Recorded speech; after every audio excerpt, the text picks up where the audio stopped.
Today we're looking back on 300 episodes. Oh my God. So, something like that, you know? Yeah, good at... Where we could... Thanks for joining us on this look back on WBAH's 300 episodes. You know what I've learned in this look back and going back and listening to a lot of the old episodes is, oh boy, in those first episodes, did I ever put on a radio voice? Oh, yeah, did I? I bet we both did. I'm sure we both did. I would say certainly that was not as familiar with the volume control in speaking. Absolutely. The mixing has gotten a lot better. Yeah. Well, and I've had to just learn how to dampen my projection, my natural sense of projection when I talk into this microphone. I've just had to learn things over the years. Not be so punchy. And oh boy, have we learned. Going back and listening to some of this was, listen, a lot of fun, but also a little rough at times. Yeah. But also very sweet. I keep thinking that's the word that just keeps coming to mind is sweet. But we wanted to take this look back with you guys and do a little, like they used to do in the old days of television and give you the look back episode. And we're going to throw some things you probably haven't heard in a while.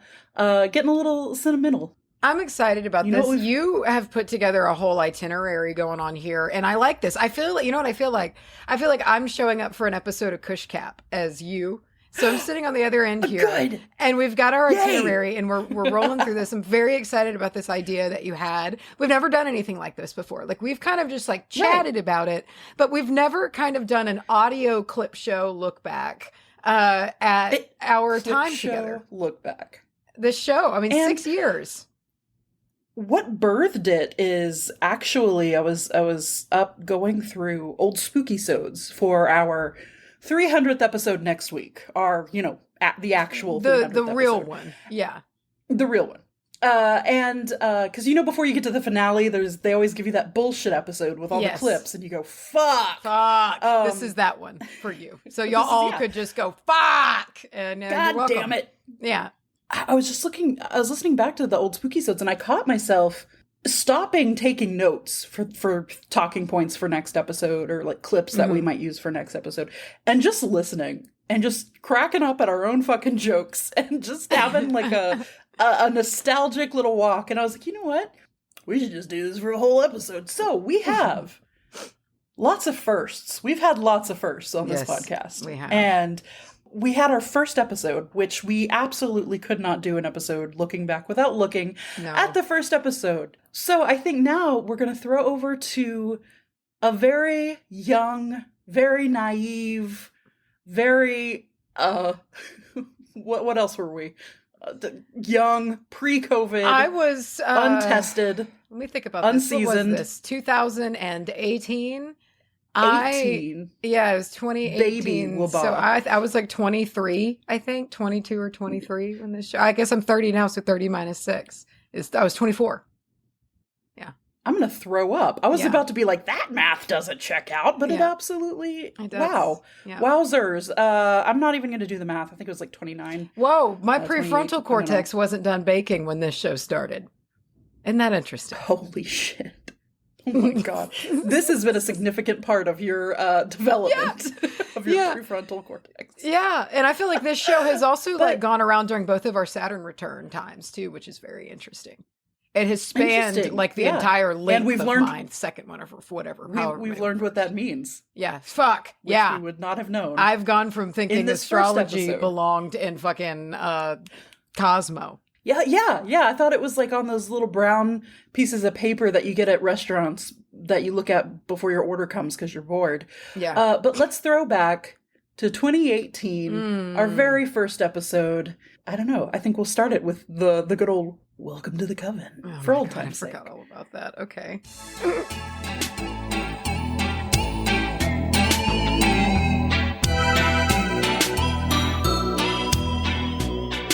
Welcome to the Coven. That's what I wrote down. I wrote, Welcome to the Coven. You're so cheesy. I love it. My name is Macy. Macy Frazier. I am Charlie's cousin. This is Charlie. I am Charlie. She's my cousin. And we are cousins. And we got some weird family shit. And why we're called the Witch Bitch Amateur Hour. Yeah. Okay. That's a good place to kind of pounce off of. Yeah. The Witch Bitch Amateur Hour. I feel like most things that you need to know can come from the name. Witch doesn't necessarily just mean pagan, doesn't mean Wiccan, it means a lot of things. We're going to be touching on pretty much all things spiritual, even the paranormal, because we are both paranormal buffs. Fiends. And we love it. I mean, we are novices, really at this. You might say we're amateurs. That's really the better word to use. It was provided to me and I didn't take it.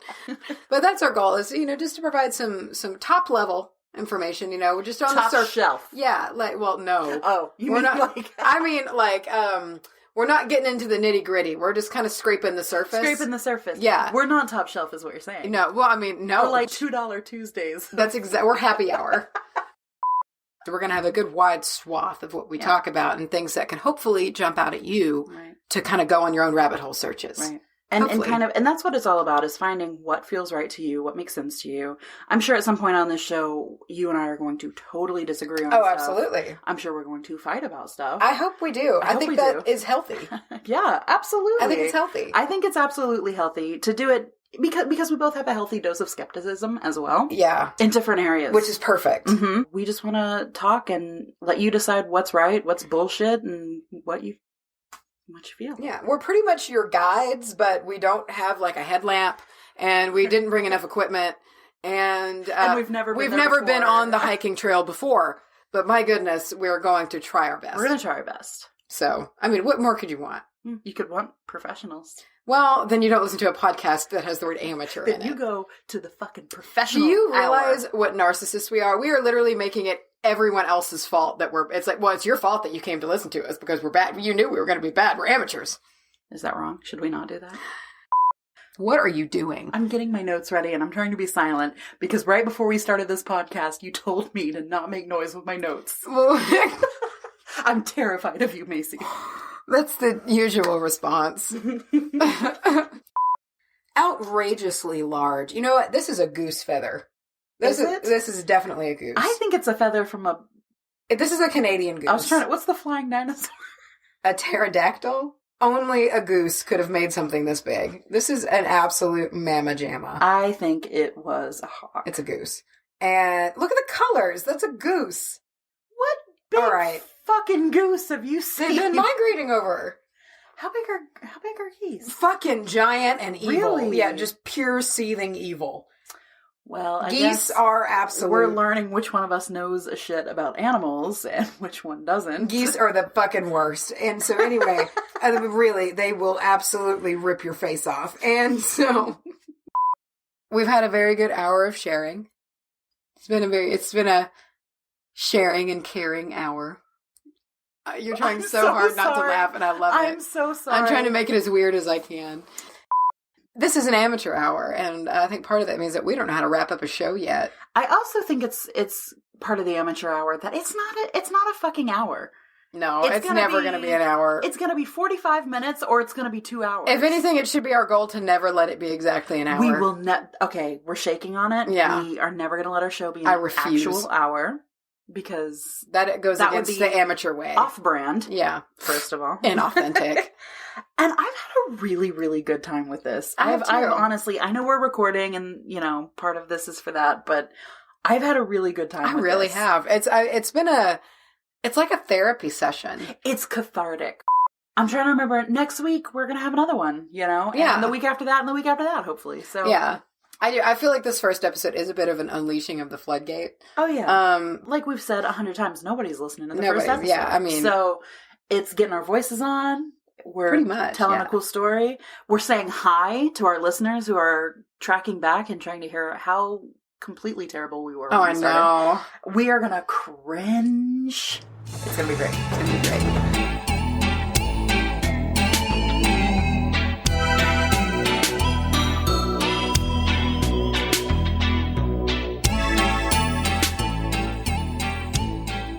And it wasn't long before we got to talking about ghosts. We didn't know it would become a Spookysode. In fact, it's not even titled as a Spookysode. It is titled The Man in Black.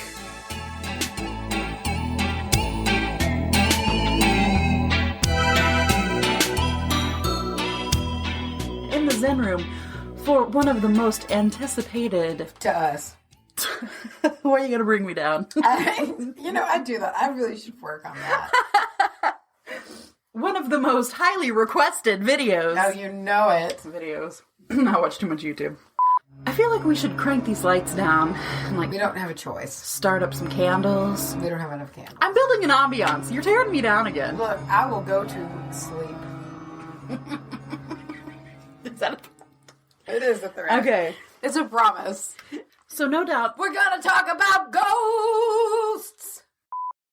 So we're gonna talk about ghosts. Okay. Ghosts! Do you want to do this the whole episode? I think I might. Start. Both of my stories that I'd like to tell today both happen, in your mother's house. Every time. And I imagine a lot of yours do, too. And it's whose fucking fault? Somebody let me know. I don't believe that. Whose fucking fault is it? I don't believe that. We'll let you decide for yourself, listeners. I do not believe that. Listen, we'll get into it. I feel a little bit sensitive telling this story today, so let's set the scene. All right, fine. A sweet country house. It is a very sweet country house. Placed in the middle of East Texas. Yeah.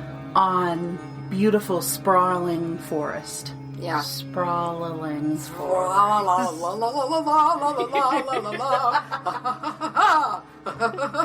Oh, it's not spooky anymore. God damn it. Good. It's still a little spoopy, you know? This house that we're in is so close to Macy's mom's house. So I do feel that speaking of him out loud, I don't like doing it. I feel like he's looking at us. It's like tapping on the glass of like the Shark Tank. You know, I'm not trying to antagonize him. I don't think he is. Really? No, I don't. I think that's his space. But anyway, I don't know. That really could just would be like me. to not talk about him anymore. Let's not talk about him anymore. Please.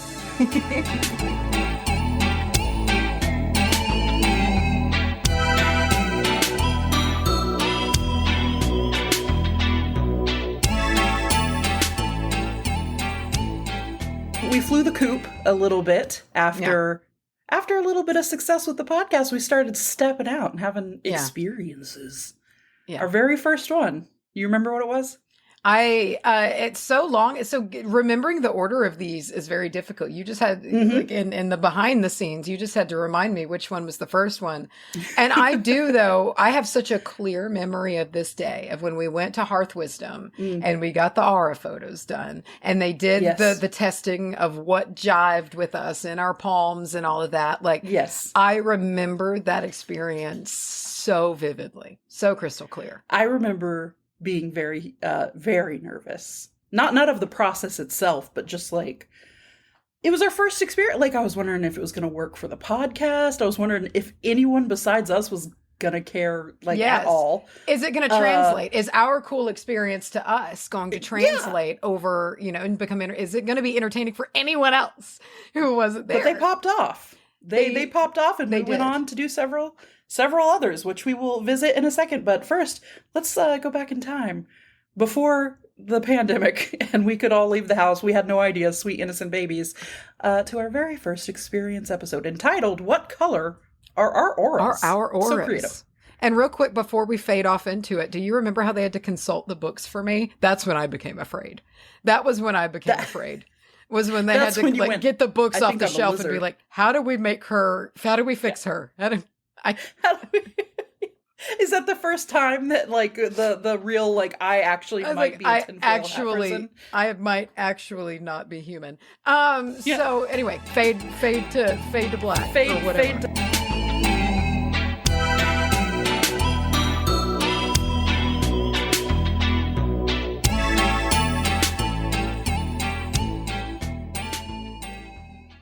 And there's this one, and it's kind of a classic, and I cannot watch it without going into hysterics every time, but it's the one with the singing bass fish that's dying. Yeah. And it's the, do I did it, dum, did it, but it's just like, but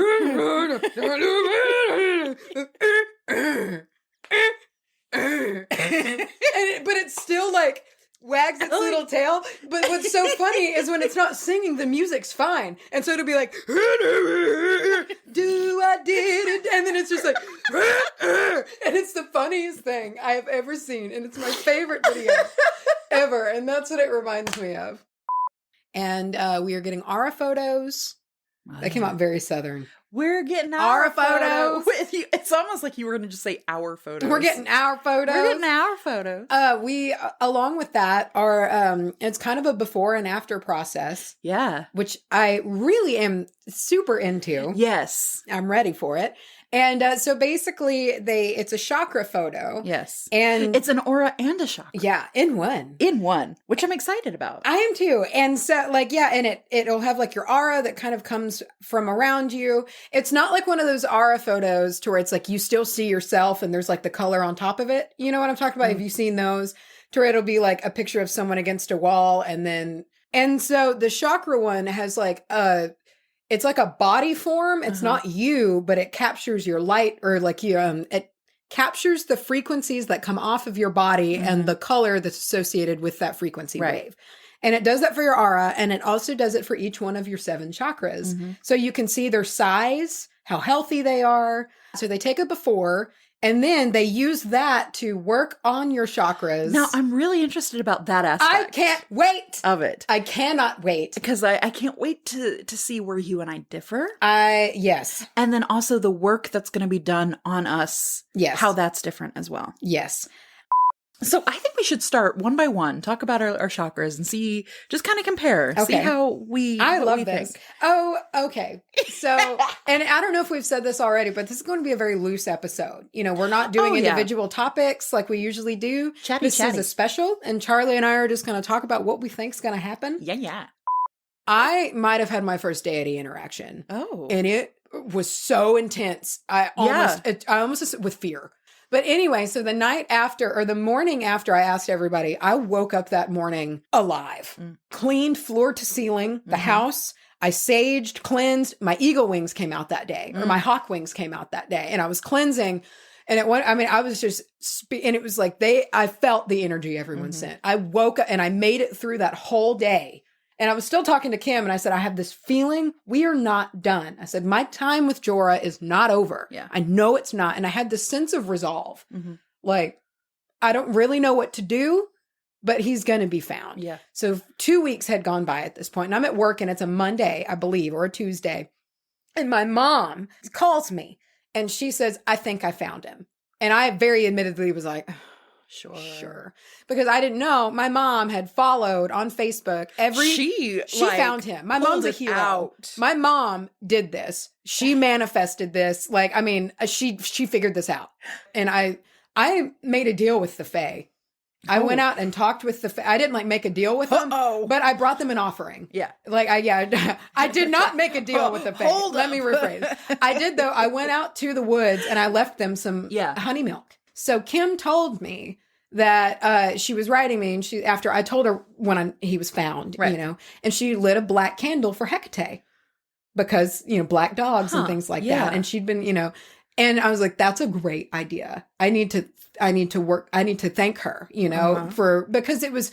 I think everybody did really help with this, and I think if this energy of these deities is real. Maybe she was pushing mom and keeping that drive or whatever. And I know Kim had been working with Hecate. Yeah.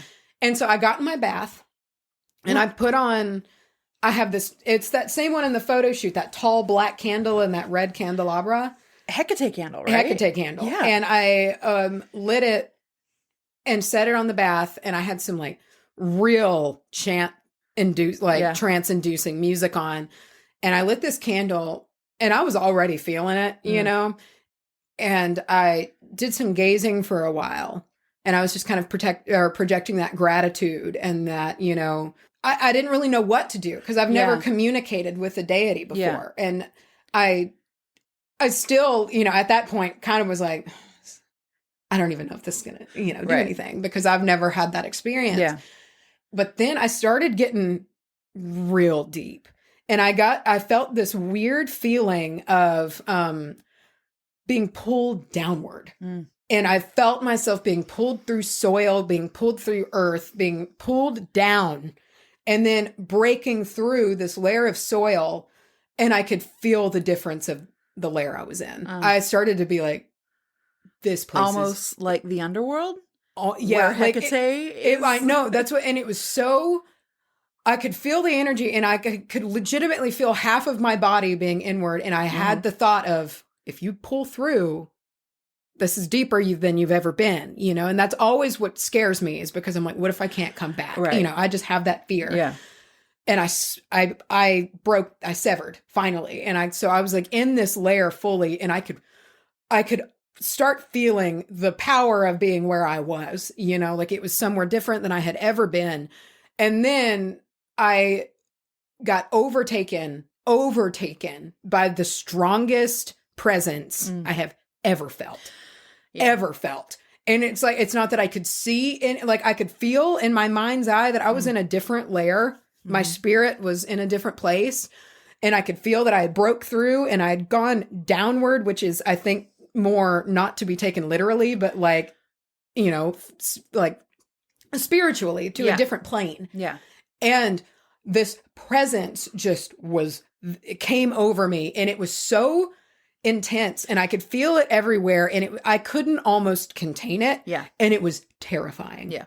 It was terrifying. And I could feel myself shaking and tense, and I was just trying to contain what was there with me. And it was honestly so much I pulled out. Yeah. Like I could, and I just sat there, and I was shaking, and I knew I don't know what, but it wasn't scary. It wasn't evil. I want to make that clear. Well, I mean, we misuse the word terrible a lot of the time. Yes. And that's what it was. Like a terrible beauty. Yeah. You know, it hurt so much just to try to comprehend it. Yeah. And that's really, and I hate to, and I'm not trying to reduce it to this and be funny, but you know when Galadriel, when she's doing her thing in place of a Dark Lord, and it's like channeling, you know, and it's like I met something in that terrible awe, you know, and it was there, and it let me know. I'm glad you're here, but at the same time, it's almost too much. At the same time, there's no mistaking. Well, and I feel like there was a tone of, I'm real now, right? You know, like your arrogance needs to be dialed back a little bit, and I could feel that, you know, and it was almost like let me show you what's here, and I came out of it, and like I stewed on it for like a day, and I was sitting with Hunter. And I told him about it. And there's some things I do tell him and don't, not because I'm afraid to, but because it's not necessary all the time. But I was like, I got to tell you something. And like, I told it to him, and he just kind of like had his eyebrows raised, and he was like, huh. Like, you know, like I could tell like the gears were turning. He was like, that is pretty fucking weird. Yeah. You know, but I think I did have an interaction. I think I have met with Hecate. Yeah.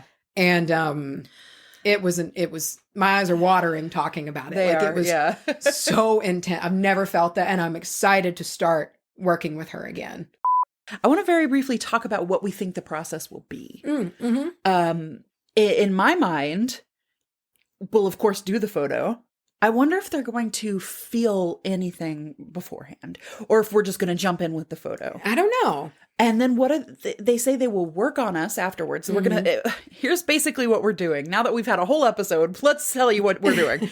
We're going to go have these photos. We're going to see an actual physical representation of the color and the size of our auras. They're going to tell us what that fucking means, what the color means, the opacity means, the size, and everything to it. And we're also going to look at our chakras. Again, how big or opaque or whatever they are. And then they're going to tell us what all this means and say, look, this is small, and that doesn't mean bad. It just means that you're not utilizing it. It could mean way different than we are imagining it.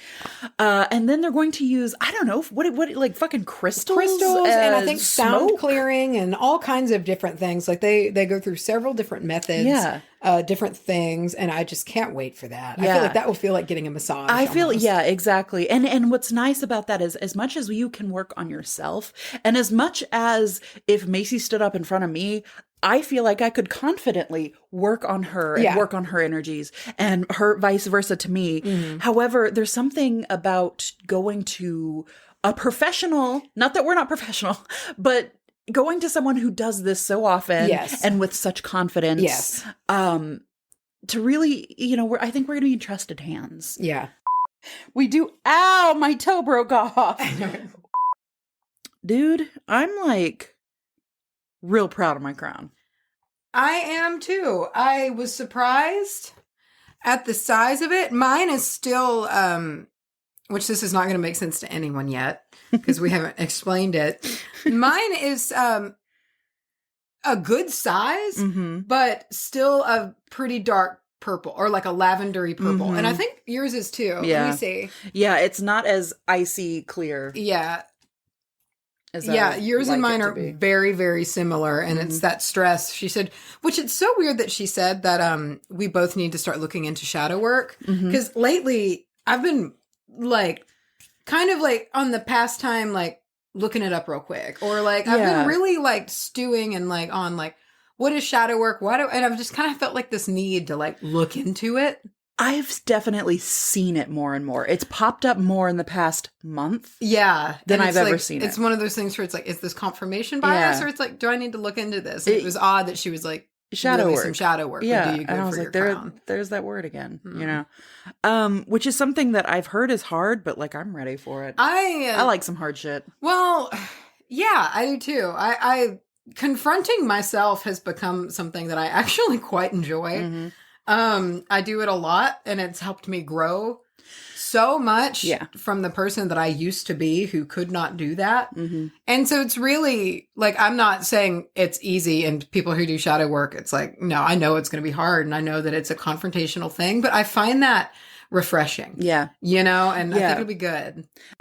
I did not get a single part of how the process actually was going to happen correct, like at all. The thing that I think I was the most wrong about is I thought it was going to be, we'd go in, we'd snap a photo, we would look at it and diagnose it, I guess, and then we would lay down on a table. Exactly what I thought. And they would break out crystals. Like a Reiki session. And, like a little Reiki and smoke, and they'd like, you know, I don't know, whisper chants over us. And then we would take an after photo and be like, look what it did. Yeah. But it was a real time. It was in real time. And I have to say, I was looking for tricks. Yeah. I really was. And, you know, it was really cool because they were very open about it. And like, there's a tremendous amount of data involved here. And it's live updating data that comes through a biosensor that is on your body. Your hand is on it. So it's reading you in real time. And I, like when Charlye, for instance, was getting hers done, I was watching the computer and Charlye, and I could see the effects of things in real time. I was watching the operator. She was not entering in any information, but she was exactly predicting what was going to happen. And like, there were synchronicities that happened with you and me that were too strange. Yes. Just too strange. And we will get to that on our like individual things. But I gotta say, it has made me kind of a believer, not just in this process, but in actual things like crystals, for example. You know, like, of course, I use them in my practice or whatnot, but I always have that little nagging thing of, but they very likely probably do nothing. You know, like it's that skepticism that nags you and nags you. Yeah. That's not the case. Yeah. And I mean, and I don't want to say like, I mean, as we'll get to, sometimes they do nothing. Yeah. But they do have an energetic impact on our bodies. And I was sitting there watching it and like so many of my preconceived notions were like slipping out of my body. Yeah. Yeah. No, I understand because as we said yesterday, we came at it looking for problems. Yeah, I was like kind of watching for the man behind the curtain. You know? Yeah. And I was also looking for pseudoscience. Yeah. You know, and I was like, okay, is it going to be one of those things where they're like, look, your aura is this color and that means something or another, but it's like one of those, you know that experiment where they give everyone the same horoscope? Yeah. You have like a room full of people, all different signs, and they give them an envelope and they like, here's your horoscope. And then they ask them at the end, who felt like this nailed your sign? And like almost everyone in the room raises their hand and they're like, trick, it's all the same thing, you know, and because it's so vague, you know, and a lot of this stuff can be very vague. So everyone's like, oh, that makes sense for me. Or it's all very kind of compliments You know, it's like, well, you're a highly intelligent person, I can tell. You know, so of course you're like, well, yeah, I am, you know. So I was also kind of trying to be super sensitive to that. Yeah. A lot of this photo is green, blue, teal, a lot of cool colors. And she said that cool colors represent somebody who is, I guess maybe driven by their higher chakras. Yeah. Whereas somebody with a lot of warm colors, such as this one over here, who's very red and orange and yellow. And we both kind of overlap with that yellow, which is the cool. yellow is our kind of our base. Somebody orange. who's got a lot of those colors are more operated maybe by like their root and their lower chakras, which makes sense. Yeah, it does. That's who we are as people. If, you know, you are earth and I'm spirit and like, just, I don't know, just everything that we are. I feel like you could look at us or listen to this podcast for 2 seconds and be like, yeah, that makes sense. We could post these pictures without saying whose was which, and everybody immediately is going to know whose is which. Absolutely. Without a doubt. It just feels like us. I think. I mean, you can't look at this, especially that. Yeah. She's, let me do since you guys can't see, she just pointed right at her root chakra, which when you see this photo, her root chakra, it is honestly comical. It's big. It's let me put it this way. It's exactly how you would expect Macy's root chakra to be. It is. You know? Yeah. When we got our after photos done, I was looking at me and Macy's and I noticed that in our photos, we had some darkness, like some dull areas. The corners over like our shoulders are kind of caved in, and they were not as really in and a little bit kind of like on this side. Yeah, and a little bit on my other side, but not to the degree of the second one. What's interesting in both of ours, near our feet, we have more shadow in the before picture as well. So I was like, what are these shadows? And she said, well, the shadows up by your shoulders are guides. Yeah. Ancestors or guardians. Spirit that has come to sit with you. She's like, and she made it sound as if not everybody has that come through. But I think for both of us do. Both of our shoulders, we have some visitors there, which would make sense because we're related. Yeah. So if Ancestor did step through, it's very likely that it was a shared. Both of our ancestors. She's like, I'm already here, you know. I'll sit in, you know. Here, got nothing else going on. 2 birds, you know. But she said the shadows near the feet were negativity that has stuck to you. Yeah. In some way. Yeah. Which is interesting that in my before photo, and in yours too, we have shadows near our feet. Yeah. And then in the after, there's still one. There's still a little notch taken out. Yeah. But I like, you know, we were saying, I think a lot of that will come with shadow work. You know, I everybody does, and for certain reasons. You can't just hold a crystal and your negativity is or resentment, or you know, just like frustrate things like that. That takes time to work through and understand. You know, one of the things that she said when we were talking about solar plexus, she asked if there were hooks. Yeah, and I was up first, and we'll get to this part of the session. We'll get there, but I didn't understand what hooks meant. So I remember I was just kind of like, no, you know, kind of when you say no, but you're not really sure what the question was. And she was like, well, it can be, you know, past guilt or things you're holding on to, anger, you know, this, you know, and it could be from other people or it can be from within. And my first thought was like, do I feel weird about somebody else? Like, does somebody else have their hooks in me? Yeah. And I was like, no, that doesn't make sense. But then when she said it can come from within, it can be your own guilt. And like that guilt word was a big one. Really stuck out to me. And as soon as she said that, I was like, oh yeah. Oh yeah.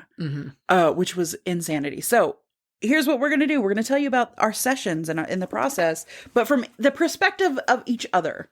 Yeah. Because see, the thing is when you're getting it done to you.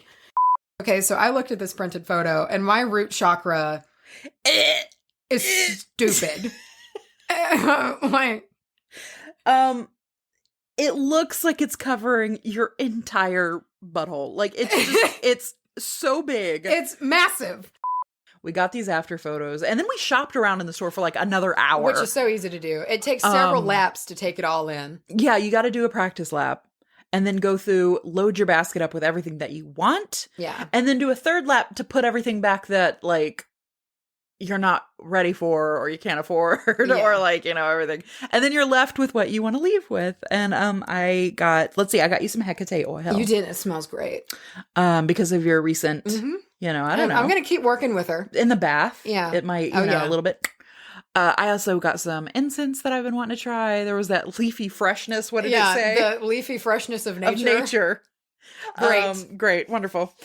And then some cinnamon oil, because I've never actually, believe it or not, owned cinnamon oil. It's easy to make. You should just diffuse some with some cinnamon bark all and the time. A carrier oil. Knowing what I know now. Yeah. The cinnamon smell is going to get worse. Scorpios born to be freaks. He's just kind of giving you a knowing, yeah, that's right. I'm in a bean tub. Now, over a year, and the year has changed several times, and it is only Leo season that everybody's like, it's Leo season! Yeah. And they post about it every fucking day. Yeah. And any other season is fine. You know why? Because it's Leo season. It's Leo season. It's the funniest thing, and it is such a contrast. This brownie is so moist. Oh, God, it's moist.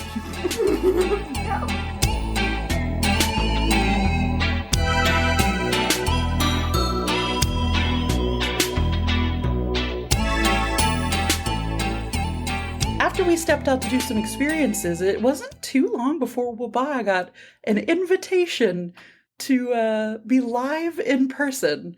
And I still get bashful talking about it, but we were at the Pagan Pop-Up all those years ago, and we didn't let a little laryngitis get in the way. No. But it was our first show ever. What do you even... I can't even... I think about it, being on that stage and seeing people for the first time come out to listen to us speak. That was the first time we ever had people show up for a thing. Yes, and people actually showed up. There's a picture. So scary. There's a lovely picture of everybody who came to that first show, all sitting at a table. It was at Armadillo Ale Works in Denton, Texas. How do you remember that? I don't remember that part. Again, that's another day that I just remember so vividly. I remember working that table, and I just remember it so much because it was all so new, and people were showing up because we were, when you start a podcast, you see some numbers that, trickle in, and people are out there. You can see that. But when you have enough that in your same geographical area, they turn up to something that you're doing. And it was so funny because I remember that first show we did, first show. We ran so short. It was only 28 or 30 minutes. I think that first one that we did. Yeah. It's so short. And we'll put a little bit of how I struggled with the voice loss. Yeah. But I just remember being I can't get up there and do nothing. So, a lot of OGs showed up there. A lot of you guys that were there probably remember it, and you're still around today. But let's take a peek at how how nervous we sounded at our very first live show. Yes.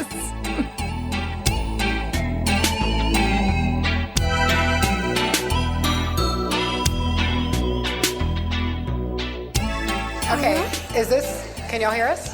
You're good? We're good. All right. Cool. What about this? All right. Hello, everybody. Welcome to the Pagan Pop-Up Volume 2, Electric Boogaloo. Hello, everybody. We are the Witch Bitch Amateur Hour, and we are happy to see you. Absolutely. Charlye lost her voice, everybody. Yeah. Something's a little bit different. Macy has laryngitis. I'm sorry. Sorry, everybody. So we have some listeners here, and we're happy to see y'all here. It's a treat. Yeah. Today, we were trying to decide what we wanted to talk about because we knew everybody was going to be shopping and looking around because we have a tremendous amount of superb vendors here today. So we were like, let's talk about something that kind of encompasses this event. So today, I'm going to be talking about that first step that everybody takes in regards to being like, I'm going to go to this event, or I'm going to dabble in this, or I'm going to buy a tarot deck, or something like that, that is where you really, for the first time, are like, I'm going to take this step and see what all this is about. Because for a lot of people, there's a call there, or something like that. So that's what I'm going to be talking about. Charlye, shout at everyone and tell them what you're going to be talking about today. Hi, guys. Lean as close as you can. I'm going to talk about the importance of community. don't be afraid to take that step. Don't be afraid just to pick a direction. Even if, you come to something like this and you see a myriad of different things. For me, it was runes. And runes were what set me on my course because I saw them and they screamed at my face and were like, take us right now. You did just kind of buy them. I did. I don't know why I'm doing this. I don't even know what these are. And I didn't know. But they told me that I needed them. And even if it's as simple as just listening to something that screams at you, pick it up. And then research it later if you have to. That's your first step. And it's a way to simplify walking into this world of 1,000 million trillion topics. Start with one, and don't be afraid to do that. But we do have this guy we know. Tell us about this guy. He sounds like I sound.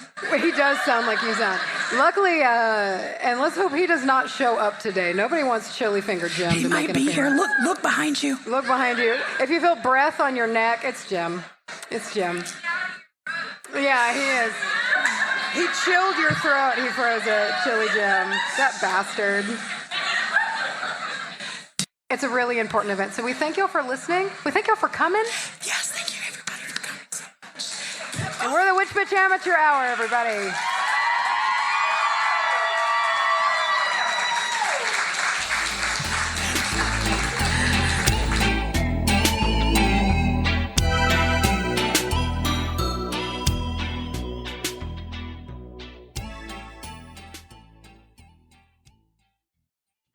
Macy, we got to talk about Anahata's Purpose. We had our first live show, but then we had our first Anahata's live show. Yes. I need you to tell me what you remember, because it sticks out in my mind like it's highlighted. It's shot for shot. I remember it. Yeah, it's funny because of the pandemic year. We had our first technical Anahata's live show was digital.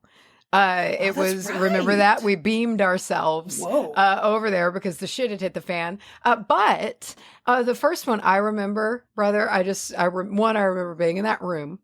I remember being in that church. Chapel. It was the chapel. And that's just so clear to me being in that space. And I remember when we kind of walked in there for the first time and I was just like, oh, we can work with this. Like we can work with this. That pulpit up front that said it's awesome. Pray to me. What it is, it's something very aggressive. Pray to me. Pray to me. Pray to me. I'm not wearing hockey pads. Okay. I remember it being a really chill, really fun show. I remember being comfortable, and I'm glad that we recorded that. I think that's where Milk one. Like Jagger. I think that one was Jagger Milk. I think that one was came out. That. Gross. Yes. Yeah. Also, a whole ass, I believe, came from that show. Man, that one bears fruit. Let's go listen. Let's go listen to Anahata's Purpose live show in the chapel. 2021.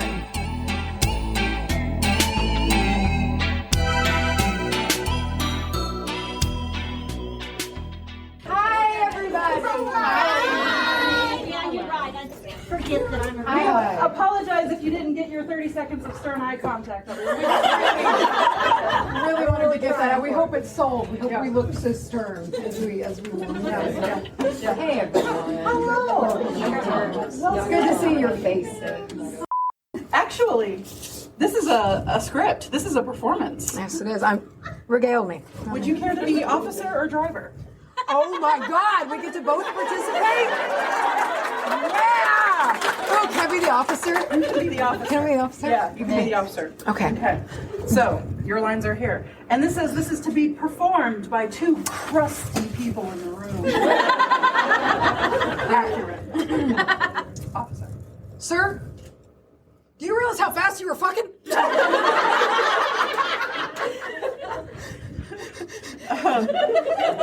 No! How fast was I sucking? You're going 50 freckles per hour to 25 golden runs. Why is 50 freckles per hour? It's very sweet. I'm sorry. I'm nervous. I'm taking my Persephone to the hospital. Hades. She's about to have a whole ass.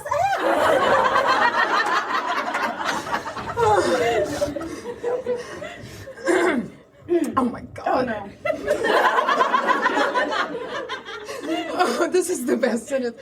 You also went through a red, inflamed butthole and failed to stop at a stinky sign. May I see your driver's Madonna cone bra? Yes, oh my. I left it in my other pair of the artist formerly known as... That's not where that went. It's angrily. That would work better. My wife started to have labor pickles. Gross. And I wanted to get her to Anahata's purpose as, what is that? As humpingly as possible.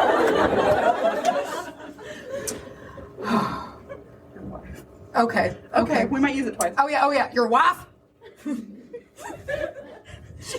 Actually, I know. I think it works as just. Okay. Okay.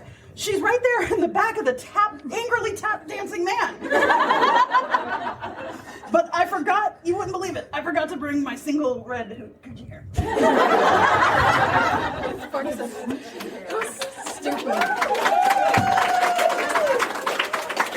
Oh, that was an experiment. Thank you. All right, that was the first public lib.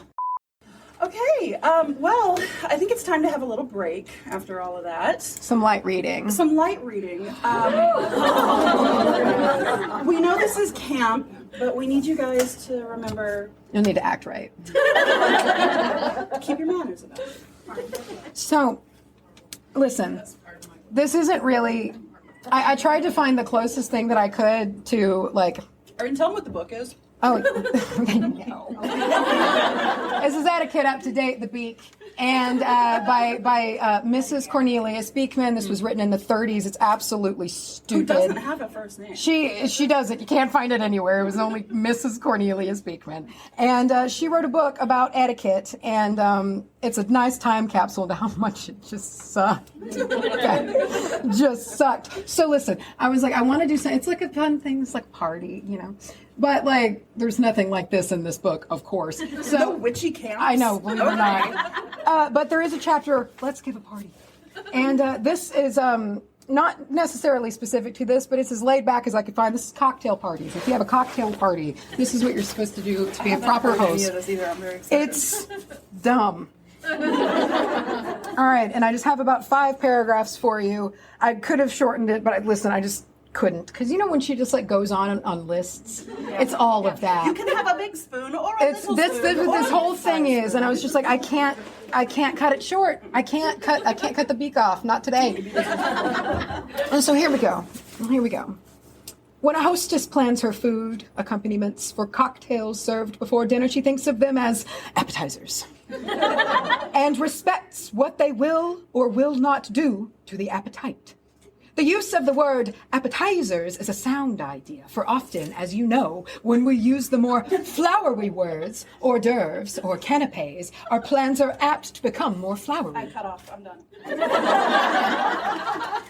In your food accessories, show your imagination and culinary skill, if you will. But remember to serve simple alternatives to the guests who would rather nibble a thin, salty biscuit. What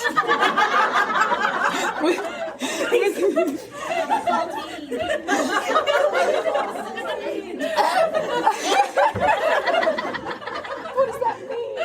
Don't invite them to your party with a drink, then tackle a complicated canapé. There are certain flavors in foods associated with cocktails. Yeah. Salty things, certain fish flavors, certain cheeses, nothing sweet. Always nothing. Nothing. Sweet.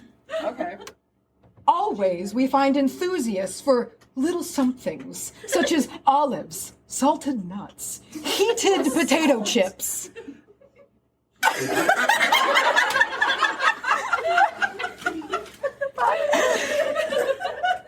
Pickled onions, celery, buttered and salted popcorn, stuffed or hard-boiled eggs, gherkins, salty biscuits,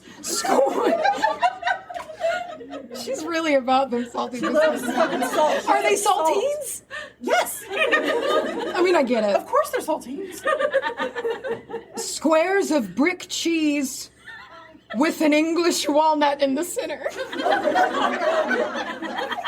that? What is she saying? Also popular are a finger of toast. A finger of toast? Is that Jim's other hand? It's just rabbit. He is yeasty. All right. Finger of toast. Where the hell?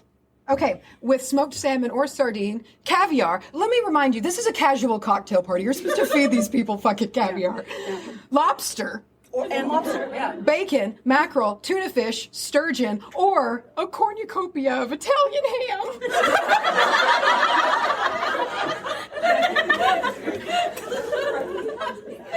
That's fucking lit, though. I like how bacon was just cited in there. Oh my god. And although we still serve hot, delicious bites on toothpicks, it's no longer considered novel to stick the toothpicks into apples or oranges.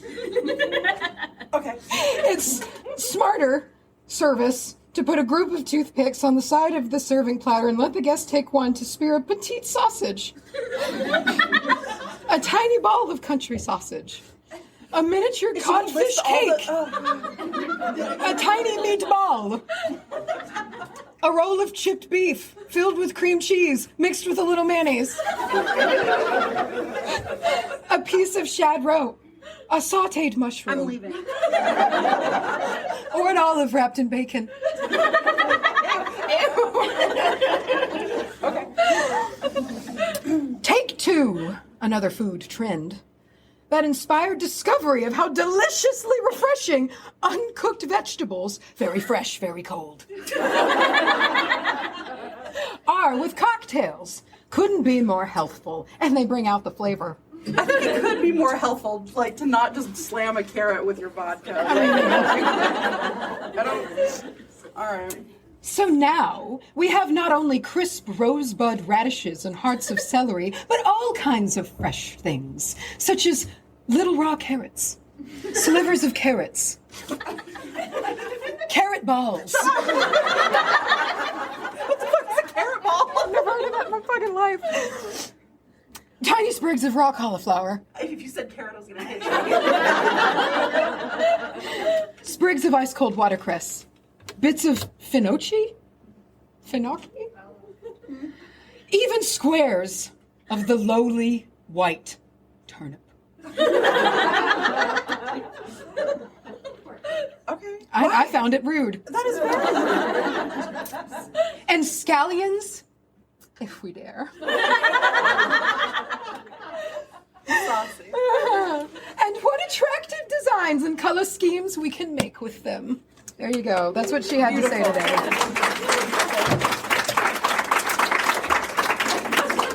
If one of you guys does not bring me a carrot ball by the end of the day, I'm gonna freak out.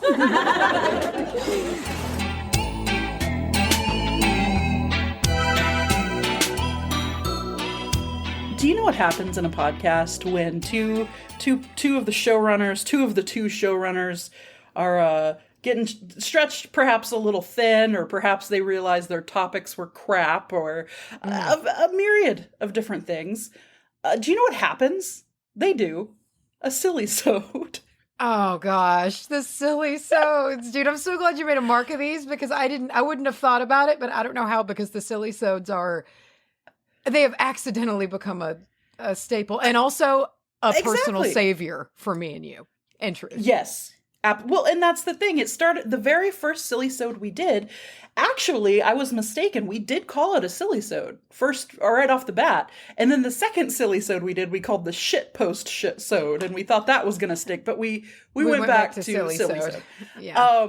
But yeah, and that's, it was just going to be maybe a one-time thing, or just like we'd pop it in every once in a while when we really needed to, like I said, something happens, our topics are shit, whatever, and we want to put out content for you guys, but also we don't want to put out shit content, so we put out the silly-sode.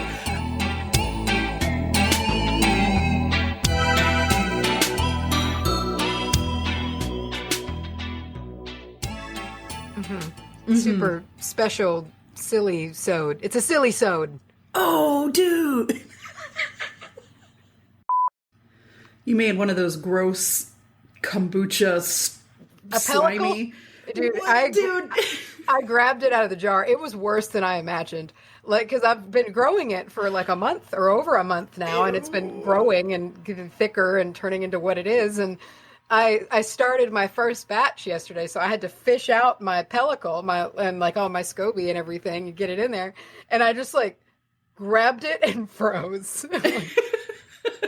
Does it feel like a dolphin? It looks like it would feel the way a dolphin feels. It feels like, I can't even begin to describe it. It just feels like wet, slippery, thin flesh.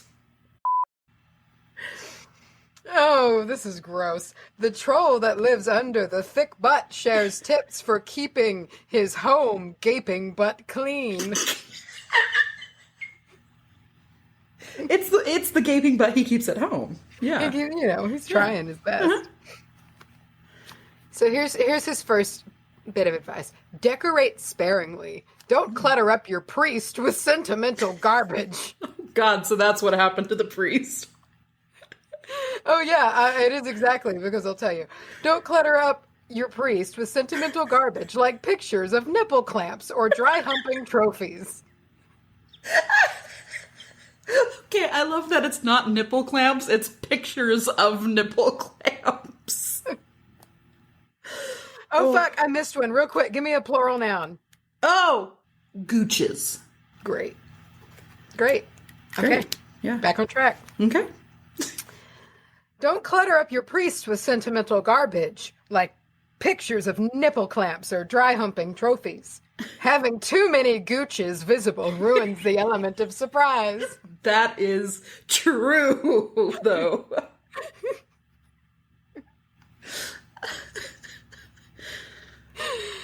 Next tip.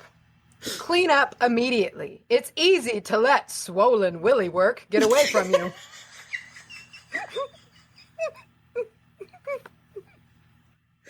What is that? Swollen willy work. Work that hurts your dick. Oh my God. Wash the multiple copies of the book Twilight right after meals. You never know when you're going to want to read it. You need to keep it clean all the time. So that one of those green smoothies that people say they like but they really don't doesn't sit too long in the sink. What? Okay. It'll grow one of those SCOBY things. For a troll, scraps of Carol Baskin could be considered evidence.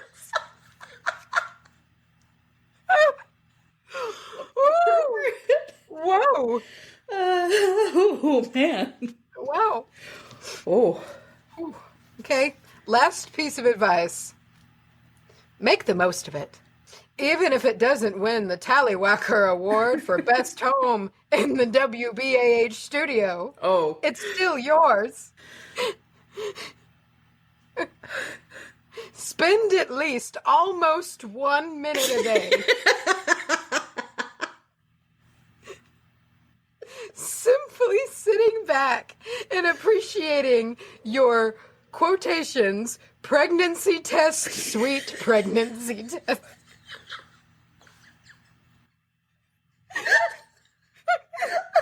I don't approve that all of this is happening in the WBH studio.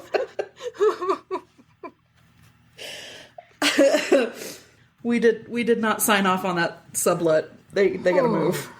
You gotta get the thick butt out of there. I feel better. Oh, man.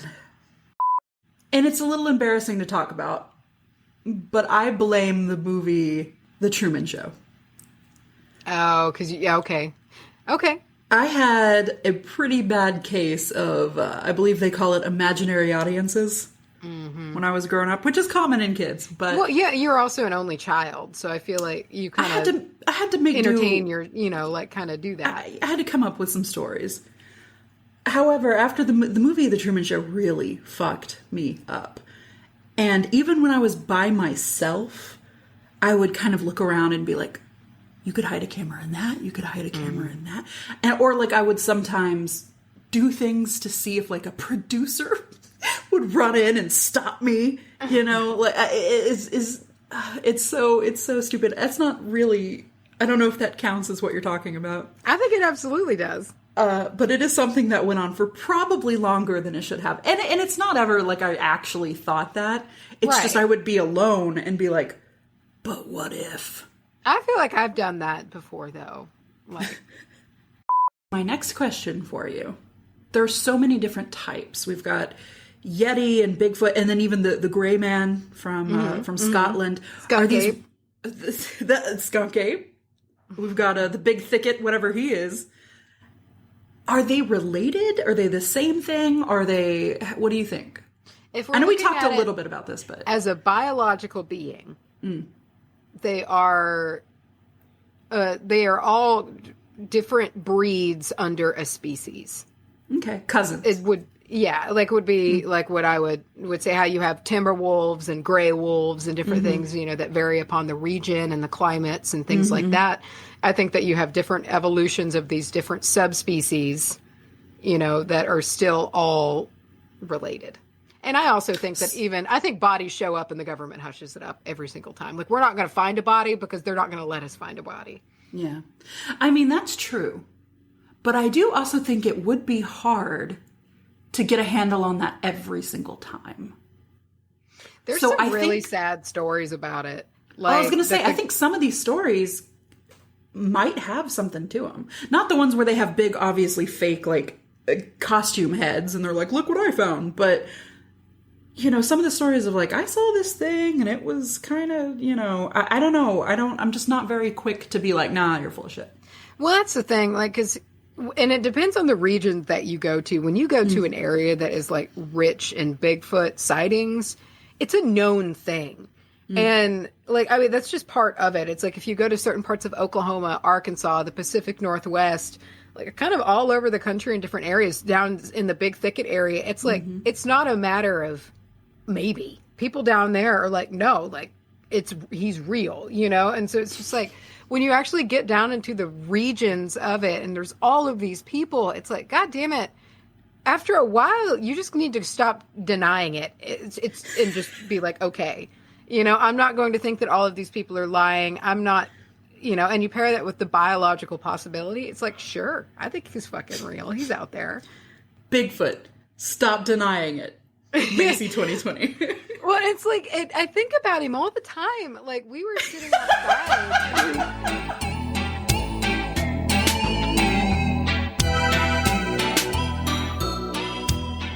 So those were a lot of our firsts. We've lost a lot of our buttery virginness on this show. Yes, it's if dripped you don't away come to from the us. lives, you don't. That sounds terrible, but we can't stop here at just our firsts. We've had some really memorable things on the show, and one of the series is, I believe, our very first series that we did jointly, and we did it in such a strange way. That's right, I'm talking about our episodes on the Sabbats. Do you remember that in our first and second year? Yeah, I do. And can you tell me? Oh gosh, can you tell me why we decided to do them? We skipped, like we did Lamas, then we skipped Mabon, then we did Samhain, then we skipped Yule, then we did Imbolg. Like we would skip one. We did that on purpose. We did it on purpose to put more time. But going back, I'm like, what? Okay, weird. So when you hear these, you're going to hear, I put them in actual order. Oh not gosh, order there's of going to be release. such a change in quality. You're going to be batting around. You're going to get whiplash. Oh my God. But I'm really looking forward to hearing the good, the classic, the can you croak out a, it's Lamas Day? Just it's Lamas Day!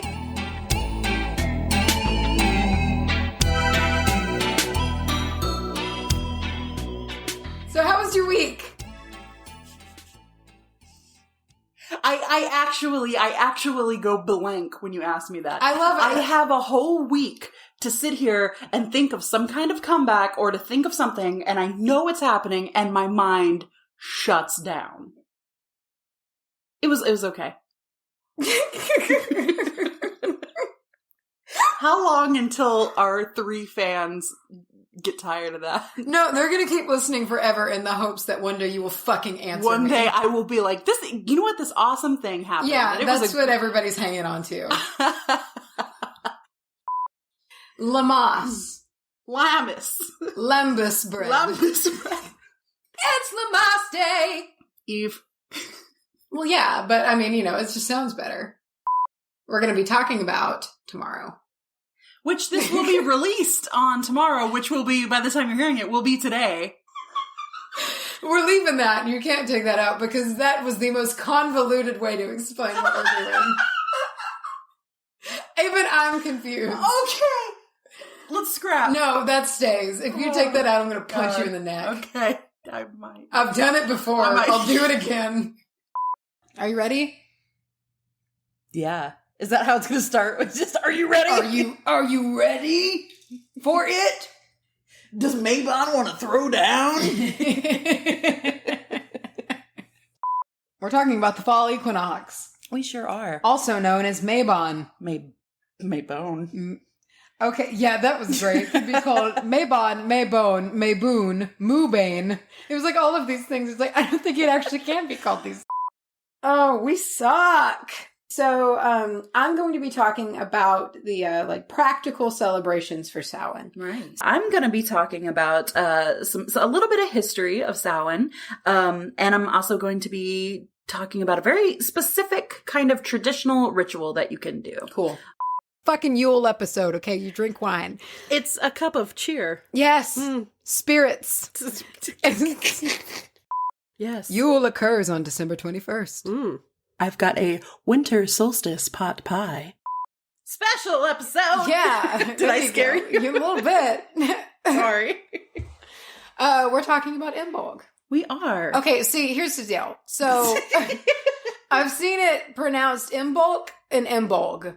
Yeah. What is it? I spell it with a C at the end. Yeah, it's like Imbolg. But I pronounce it with a G. That's okay. That's where I am with it. So, that's Imbolg. kind of what I'm feeling. It's tricky with these old ass. They're all words. bananas. All of them are different than how they read. Look, if we're not gonna get tripped up by Samhain, we shouldn't let Imbolg stand in our way. It's not actually even Ostara, but we're talking about Ostara. You know it. Spring's coming. This is the one. This is the one you've been waiting for. I love this day. Full stop. It's a week before Beltane. She once called the Lady of May, the goddess of things wild, of trees, of skies, and of waters. Be with us here, blessed be. And then everyone goes, blessed be. May the ladies touch. This is weird. May the ladies touch be on the land once more. Let the sleeper wake, blessed be. I don't know why touch is in there like that. That caught me off guard. Especially if you're saying it very slowly. Touch. It's almost like I hear it like in Glitchy Robot, like, may the ladies touch me. This is the day that no one can agree on, but everyone's right. Okay, because I say Litha. I say Litha, but I want to say Litha, because I feel like that's more distinguished somehow. I saw a British person say Litha, so okay. It's stuck up here. Litha is like a holiday for me.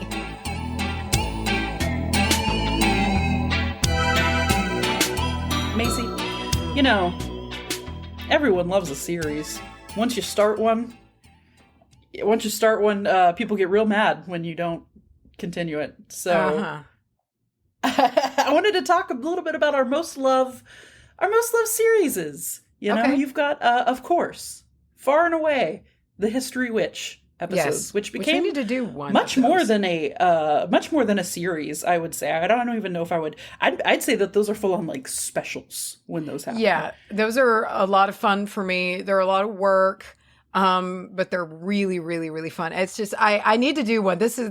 Reading your little itinerary inspired me to do one of those soon, because this is something, and just in a look back episode to talk about, I have found myself, as we have done this show over 6 years, I sometimes notice that my history segments oftentimes are now bigger than the actual metaphysical portion of the episode. Because through the show, I've just discovered such a love for the absurdity that can be found in history. Like, it's just 100%. So that's that guy folded himself up into a crack in the wall. And slipped right in. Come on.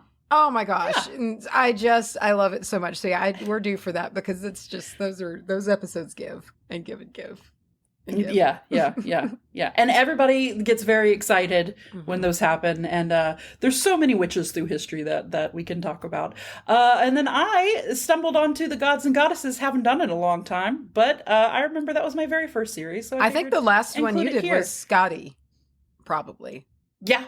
I do believe so, yes. And the first one was, again, in an instance, I didn't know it was going to turn into a series. I didn't know it was going to be anything, but I talked about the Green Man, and I very much include that in that series. So we'll look back at old Granny Boy together. Yeah. And who is also the most successful print that we have ever run. The Green Man design. I mean, look at him. He's a big, sexy pile of lettuce. He is given eyes, dude. Every single time I look at that print, and he's got his hot little nose. His little nose band between his eyes. Dude, he is giving him a little bit of like a blue steel, just the tiniest bit. It's not full on, but you can see the activation of the muscles is there, just like a little bit, Yeah. And I'll look at him because I have him. He's mewing a little bit. Yeah. And I have him up in my living room because he's my favorite. And I'll just look at him sometimes and I'm like, God damn, dude, look at you. You look Why are you looking at me like that? Why are you looking at me like that? Green Man. He wants you to squint. Green Man. Stop it. Are we going to kiss?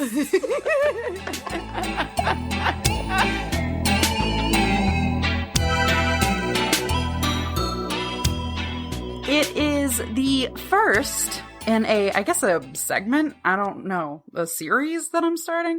I'm going to talk about in depth some gods and goddesses. Give them a little time. Yeah. I'm going to buckle up. I have my snacks. You could make an argument that this entity, is not necessarily a god. And I didn't really know that. I'll get into why later, but I will be talking about the Green Man today.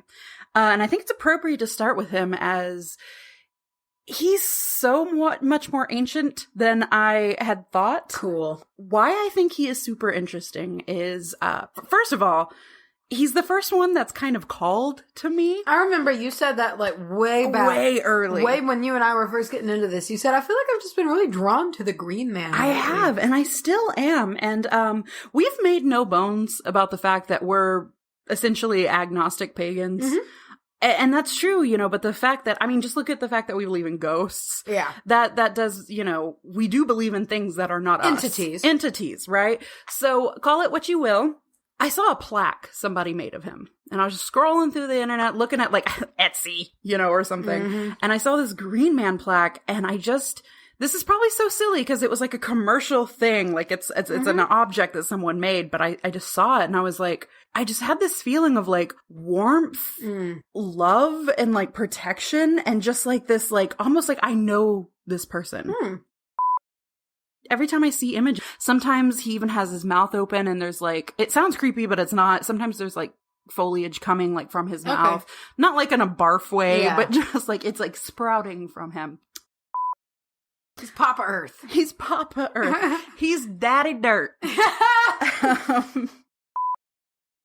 This woman's a Hellcat. I like her. So anyway, her name is Mother Shipton. She outpaced and outlived them. Yeah, and she didn't get killed in the witch hunts. That's what this story was so interesting, is because this is a full life of a witch. Not one that was cut short. Not one that ends at the age of 25. Yes. Her prophecies, like just as kind of like a final thing, her prophecies were published in 1641. Right. Actually, that was 80 years after she died. And since then, like a ton of editions have come out. Some of them are false. So if you do go read her prophecies, which I think you should because they're really great, read into it enough to find the ones that are hoaxes. Because some sites don't know. Like, I was reading some that I already knew had been hoaxed, and they were like in her words, you know, that I know she didn't say. But some aren't true, but a lot of them are ones that she wrote. Unfortunately, her grave is lost because while the village never killed her, they didn't let her have a grave. Or, like, they didn't let her have a funeral. And so basically she was just, like, tossed in a hole. Even though she had outlived everybody. Yeah, no. Okay. And, so yeah, but she lived an incredibly long life and has this really great legacy. I from what I read, there's a couple of pubs in the area that have her namesake. But yeah, she was just very ahead of her time. And, I think very talented. Like, just very interesting woman. Tell me your bad dream. It sounds silly now, but like bad dreams feel a little silly. In the dream, it was terrifying, and when I woke up, it was terrifying because like it was one of those where you wake up and you're like, oh, thank God. But it sounds so stupid. So I had a dream that a comet was passing us, and it was such a big comet. It was like a mamma jamma that its gravitational pull was stronger than ours, so it took our moon.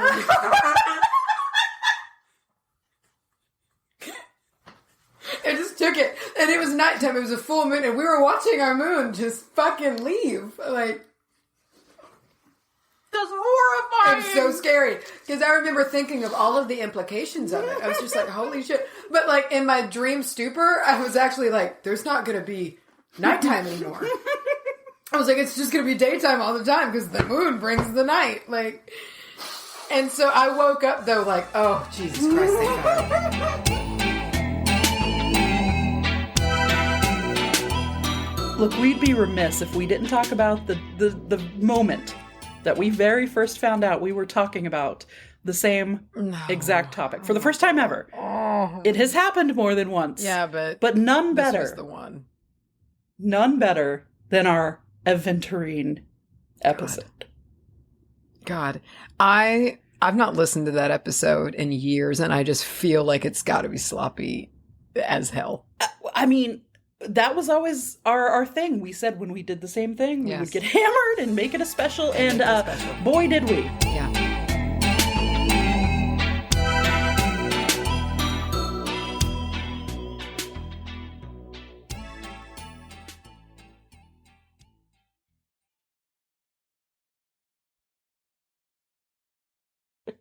Are you talking about Enya today? No, but wouldn't that be a good topic? We could just talk about Enya. I am already honestly having anxiety about my topic because, okay, I've not pronounced it right ever. Oh no. Ever, not once, ever have I pronounced it right. And I've only now known how to say it, but it's been taking my notes. Okay. And so I've never said, okay, first of all, it's not adventurine. It's aventurine. Aventurine. There's no D. Did you know that? Macy, not only did I know that, but that's my fucking topic. No fucking way. Oh my God. Oh my God. And the first thing I have is it's adventuring, not adventuring. Did you know that? No, I didn't know that. We gotta get booze. I think Hunter bought a 40. We gotta get booze. We have a 40 of Corona. Okay, pause. Fuck. We gotta get booze. God damn it. I can't believe that. I can't believe it was this time. Booze. Yeah. Shots. Oh, God. What are you drinking? What did you get to mark this honestly fucking momentous occasion? I really never actually thought it would happen. I thought it would happen, but I thought it would be something a little bit more targeted. Like around Christmas time, we'd both be talking about Christmas trees or some shit like that. This is out of left field. I can't believe it. Oh my God. So we're going to have to figure out how to title this episode so it's not spoiled for anybody. You know what we could do? You guys, I'm sorry, that went down the wrong way. I'm having some habanero mango whiskey. Ain't that stuff good, though? It's spicy. I love it. I feel like I wasn't in my own body. The spirit of Colin Malloy took us. Came through. He's at home equally shook right now. He's oh shit.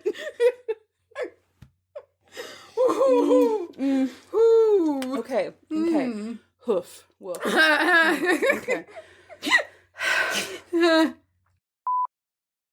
So we've both stated that we apparently both started our notes in the same way. It's not adventurine. It's aventurine. Get ready for me to say adventurine. I'm going to say the whole I can't not. It's so hard. Aventurine. Aventurine. Aventurine. Aventurine? Adventurpentine. Adventurine? Or churine? Churros. Charmander. Have you ever seen Goofy sing Wake Me Up? No. You haven't? No. There's this whole cover of Wake Me Up, and it's Goofy. Save me! Maybe you get bumped to first class. Oh. You know, like things like that. That would be lucky. It'd be very lucky. It's like in a movie. You get bumped to first class. Ma'am, we had someone need to... We're bumping you to first class. It finally happened. Yeah. How you feel? Exhausted. Yeah. Okay. I'm gonna go drink a lot of water.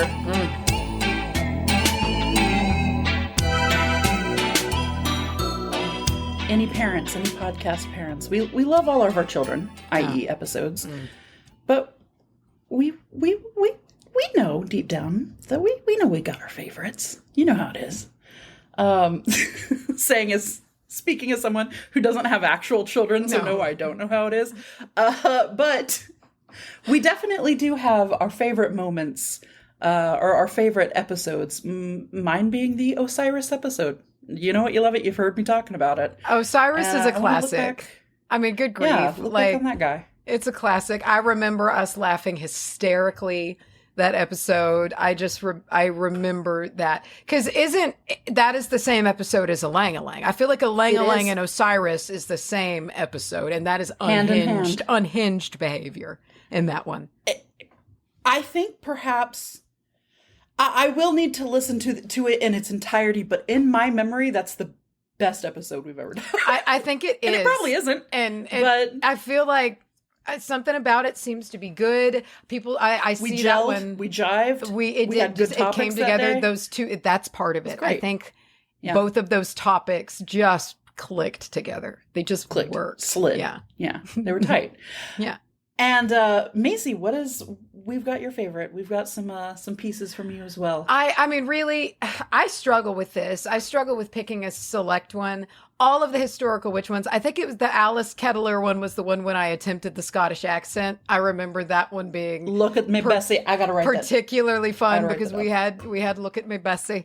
Let me think. I really enjoyed tomatoes. I just couldn't help it because the history of tomatoes blew me away, and I just thought it was fucking crazy. I got to drop the wolf peach as a cocktail fact the other day. Good for you. Glad I could help. Yeah. And here's the thing. I can't tell you why, but for some reason, and this is what I was writing to you earlier, I feel like Jasmine was a really good episode. Yeah. And I don't know why why that's an itch back here, but like, I feel like something about Jasmine was fun. And we're going to listen to both of those. You can you can like the twins. We're calling those episodes Tomato and Jasmine. We're calling them the twins. Okay. You can like those better than all the other kids, but let's jump into it. Our favorite episodes. And then we'll get into a little bit of just a random assortment of closeouts and nonsensities. And we'll see you in a moment.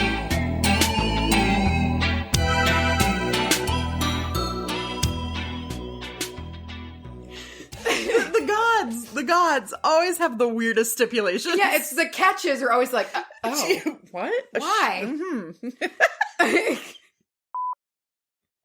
So they named the girl Ilang, which means flower. And she grew, of course, to be just a real knockout. Oh, yeah. Just like a perfect 10, She had a ton of suitors, but her parents had to basically guard her because due to her fucking rules, like, she can't touch a male. Okay. Once she matured, and so she's matured now, and if a man touches her, that apparently something happens. Like the god said, don't do that.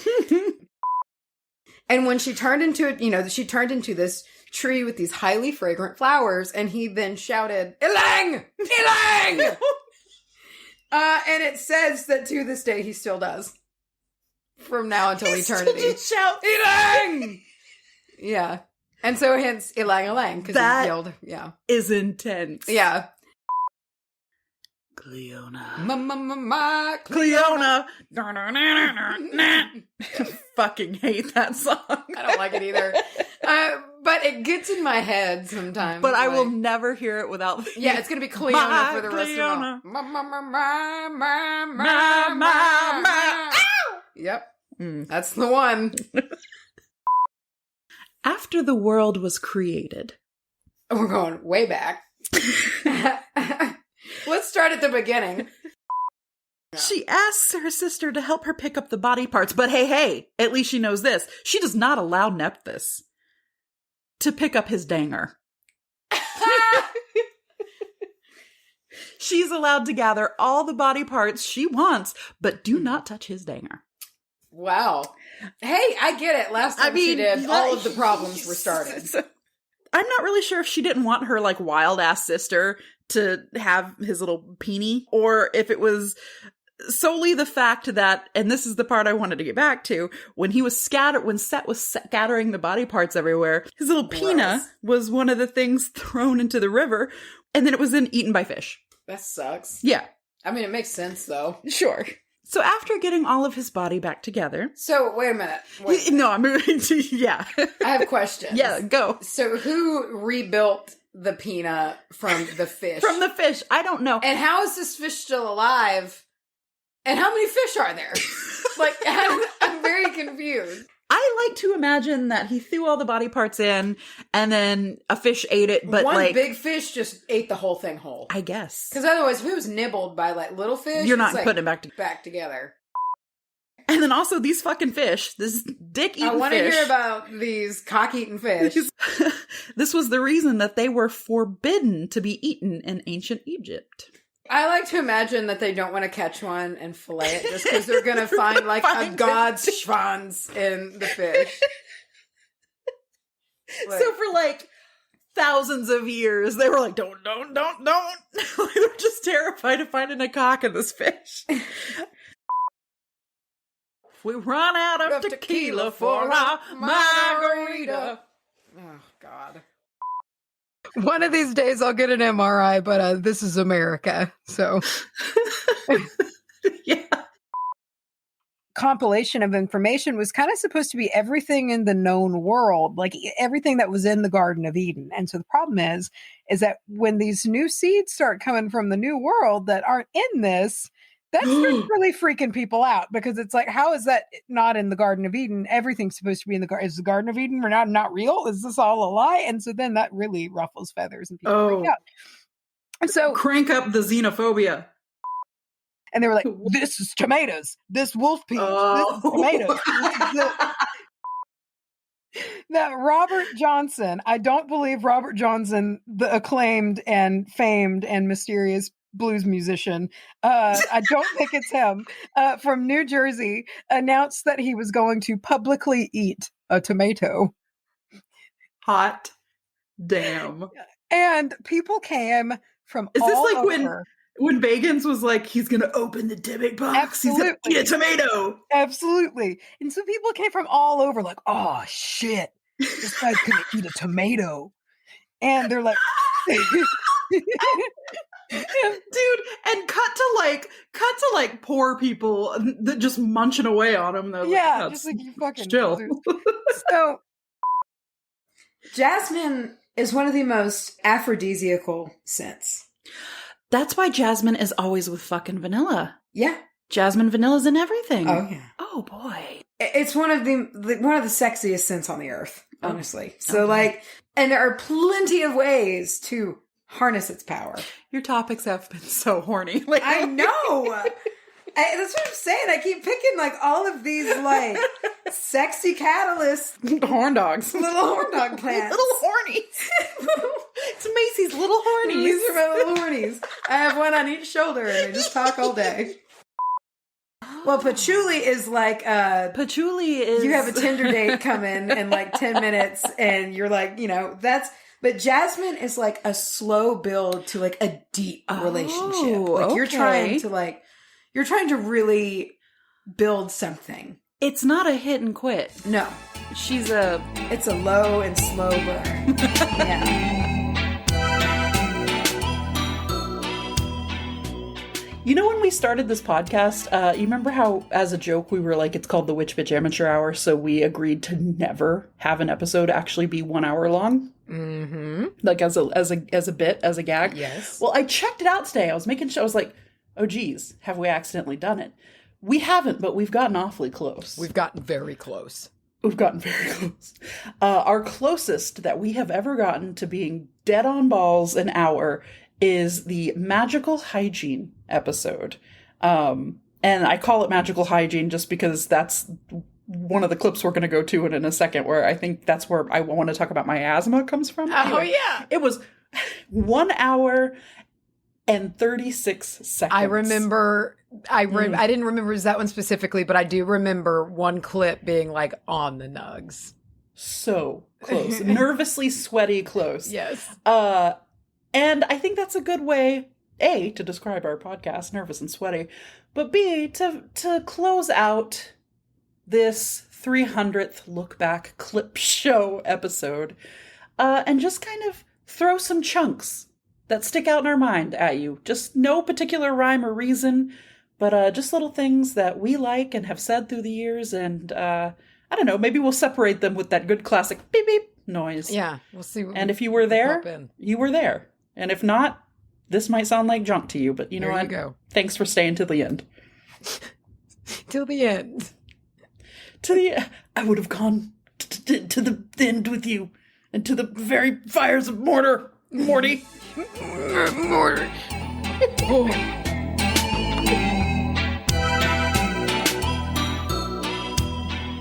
Oh God, it makes my mouth feel weird. It doesn't feel right. Good day, Bessie.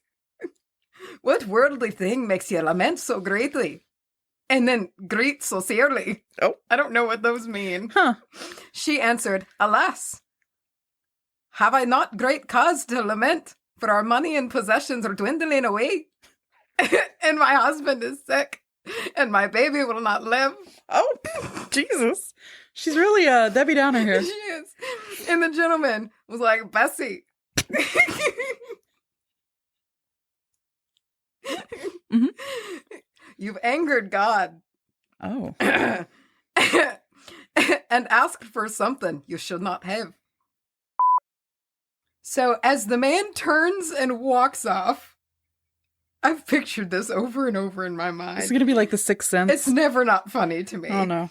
As he turns and walks off, he approaches Moncastle and then disappears into a small crack or like hole in the wall that no one could ever fit through.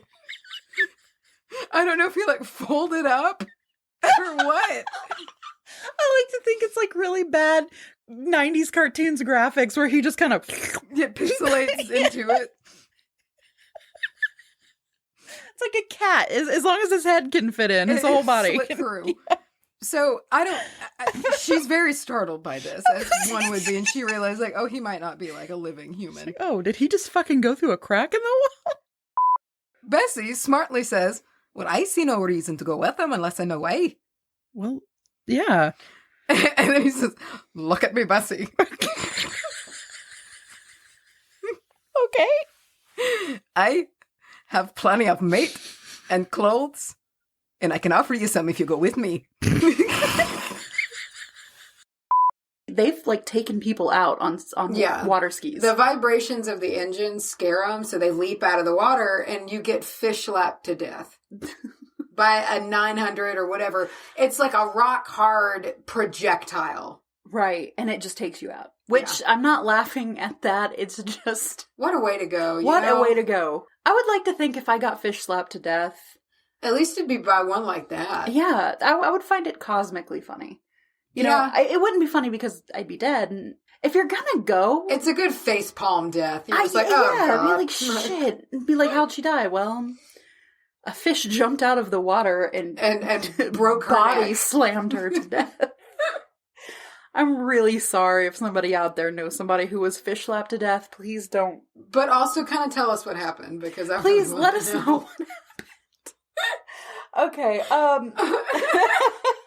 God. Oh, we're garbage people. Okay. Man, this is the episode that it happens. Everyone leaves.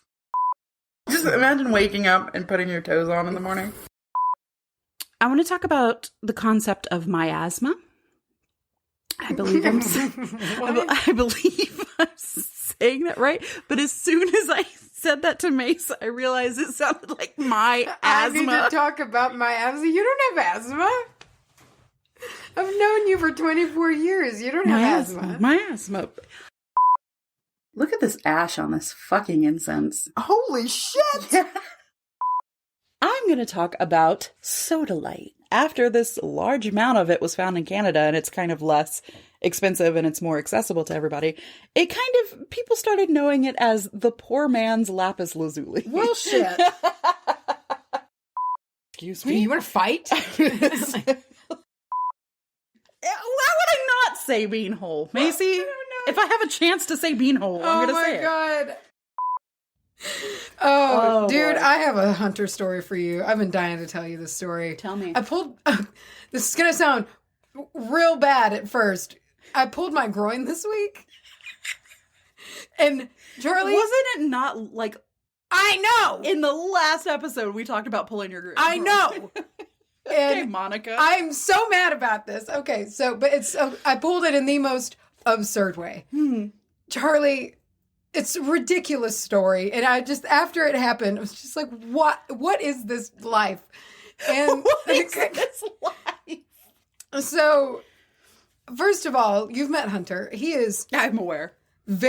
He's rarely ever startled. Okay. Like, he's cool-headed. He doesn't ever really overreact at anything. Yeah. Ever. Very chill. Very chill. And, like, I mean, if there's, like, a snake, if we're walking outside or whatever...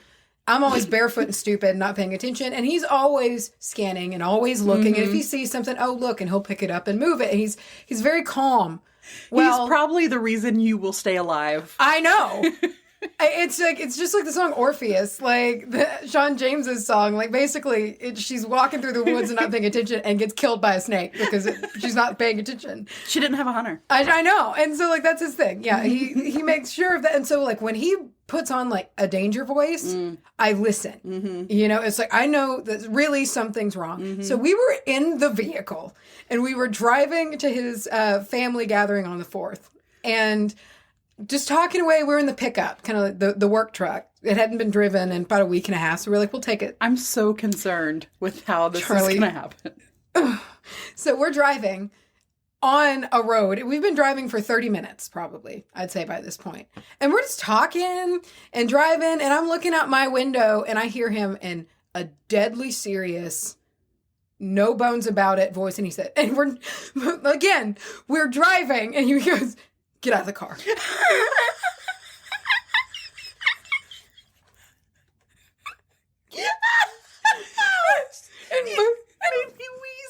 And by this point, we have slowed considerably. And we were like slowing down. And I was like, what? And he said, just get out of the car. Like, get out of the car. And so we were very slow. And like, I'm telling you, something was wrong. And I just knew there was a snake in the truck.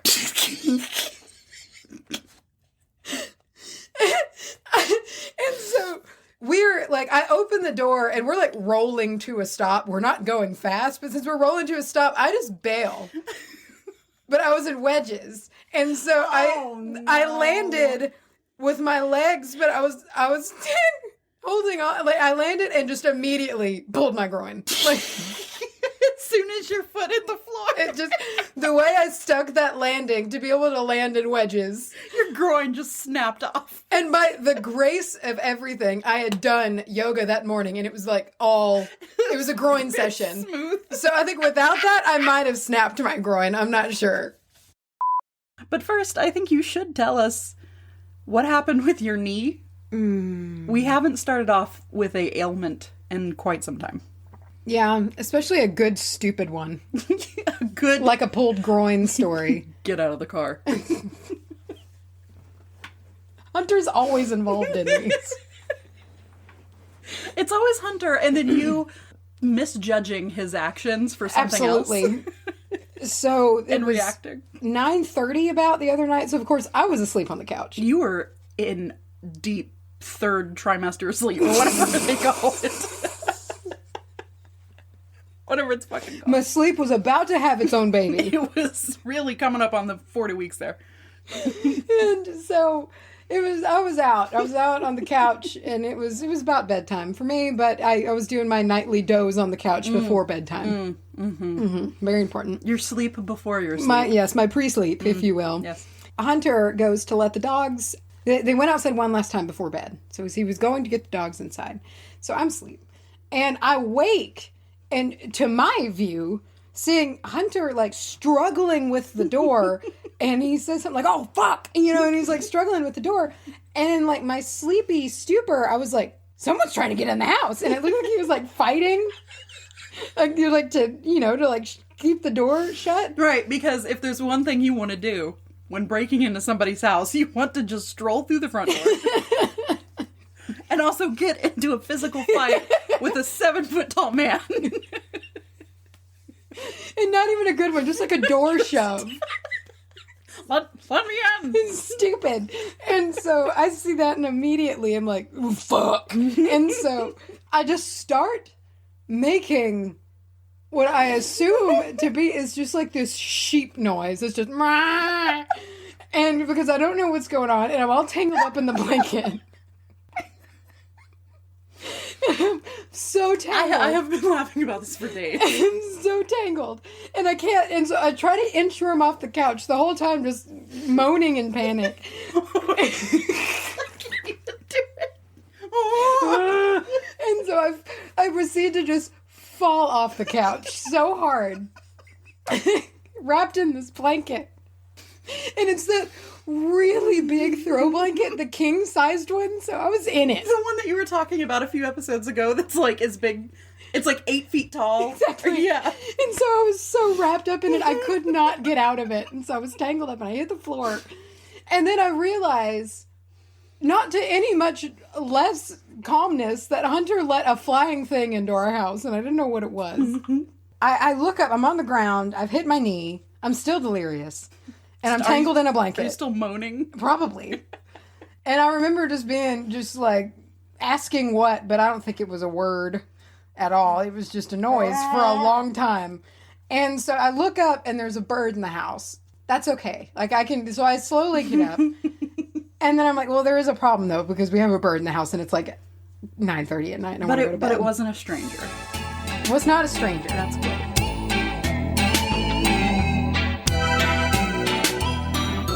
Macy, Yeah. that was it. That's all we've brought to the world in 300 episodes.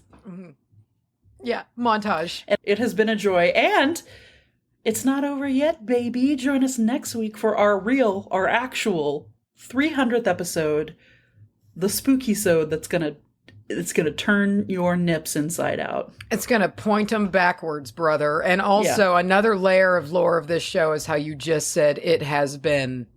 And I heard it and I clocked it because we both are afraid to do very anything else conscious now.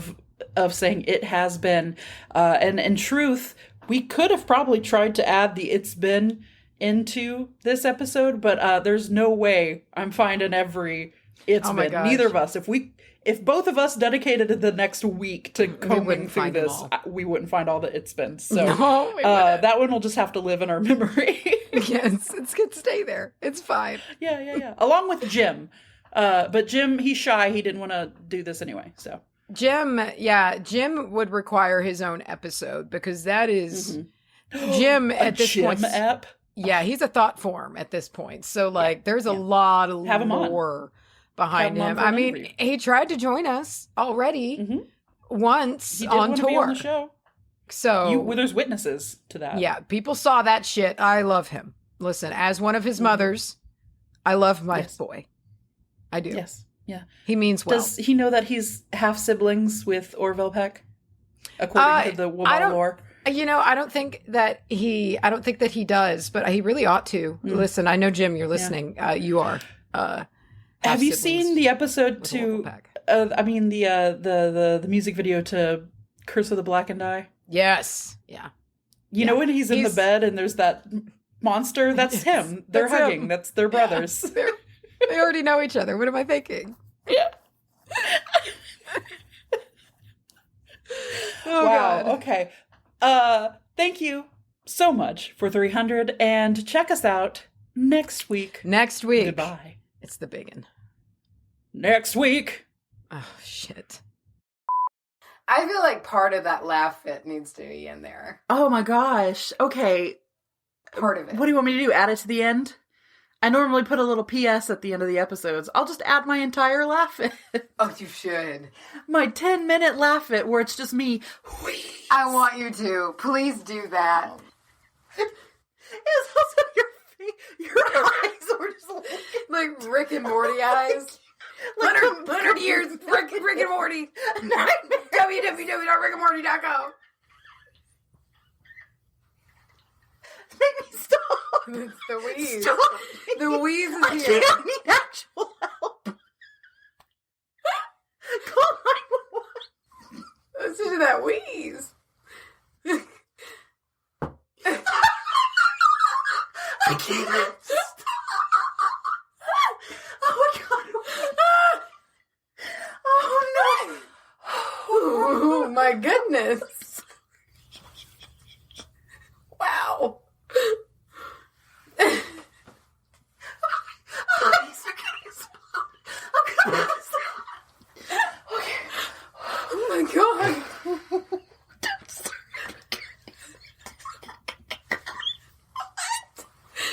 I don't know what you're saying. Don't look at me. Okay. You laugh like Grandma.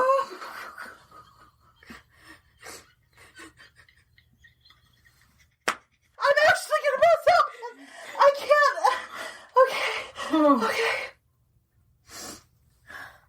Tears. I don't know what just got me. A lot of Palo Santo. My goodness. Oh. Macy. Yes.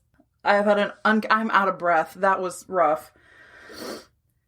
I've only had a few of those. This room, it's just something about it's not this room, but it's just being here and recording and just like, oh, it's a good time. It is. It's very uplifting. You know, all I kept thinking about in the middle of that 20-minute long laughing fit was what a horrible way to die this would be. Oh God, it would hurt. Because It hurts. I was telling you, like, jokingly, I was like, call 911. There was actually a few seconds when you leaned against the wall that I was like, there might be like a 10% chance she's dead ass serious. I was like, how would I convey that to you? Like, how would I I don't tell know. you I'm I serious? started to actually get a little nervous. Then you started talking shit to me, and I was like, well, okay, we're fine. Oh, what a whoop, whoop, what a whoop. Jeez. These are good witchy I laughs. can't just... Ow. Oh, boy. Ow. Shit, I forgot my train of thought.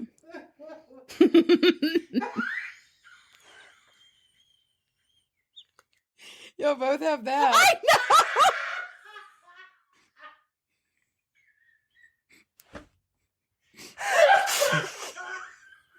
I wonder what. Oh, God. It's the... Oh,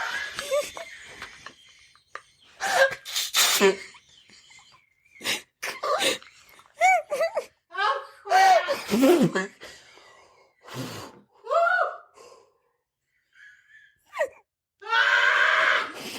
That's where that comes from with me. Oh, shit. Ouch. Okay, you just heard a prime example of a mix perfectly between me and Macy. You heard the Charlye wheeze and the Macy scream. Yes, the squawk. The Macy squawk. Crap. Crap.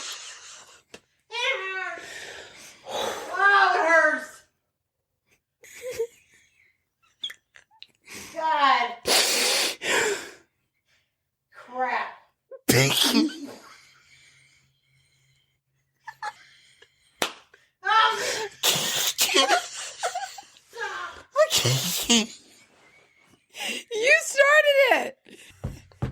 I can't laugh that hard. I'm going to have an aneurysm. Let's stop it.